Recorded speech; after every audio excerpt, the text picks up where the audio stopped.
சரி. இப்போ இதில ஒரு சின்ன ஒரு ட்ரிக் மாரி சொல்லி தரேன். இப்போ கடைசியில வந்து உங்களுக்கு ஒரு 2 நிமிஷம் தான் இருக்குன்னு வச்சுக்கோங்க. இந்த சம் போட முடியல. ஓகே.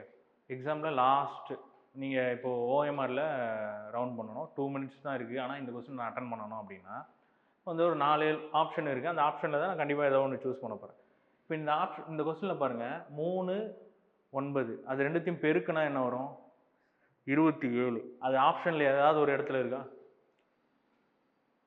இந்த இடத்துல 27 இல்ல 7 லாஸ்ட் டிஜிட்டா கூட அது இருக்கலாம்.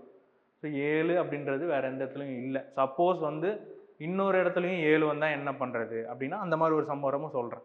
இப்போ இந்த மாதிரி ஒரு ட்ரிக்கையும் கூட படிக்கும் போதே என்ன பண்ணணும்னா, எவ்வளோக்கு எவ்வளோ நம்மளால டைமை வந்து ரெடியூஸ் பண்றோம் அப்படின்ற விஷயத்தையும் கூட சேர்த்து படிச்சு வச்சுக்கணும். அதை வந்து அதுக்குன்னு ஒரு நாள் ஒதுக்கி பண்ணணும் அப்படின்னு சொன்னா அந்த மாதிரி நம்மளால பண்ண முடியாது. ஓகேவா? ஸோ அதனால படிக்கும் போதே சின்ன சின்ன என்ன சொல்ல ஸ்மார்ட் ஒர்க்குன்னு சொல்லுவாங்க இல்லையா? அதெல்லாமே கூட சேர்த்து பண்ணிட்டோம்னா எக்ஸாமில் அது எல்லாத்தையும் அப்ளை பண்ணும். ஸோ எக்ஸ்ட்ரா கொஸ்டின் நம்மளால அட்டன் பண்ண முடியும். ஸோ இது ஒரு ட்ரிக்கு. ஓகேவா? சரி இது புரியுதா? எஸ்ஐ வேல்யூ பாயிண்ட் அவுட் பண்ணிட்டு அமௌண்ட் கேட்டிருக்காங்க. அதை சப்ஸ்டியூட் பண்ணி ஆன்சர் பண்ணிட்டேன். ஓகேவா? இப்போ நெக்ஸ்ட் கொஸ்டின் போவோமா?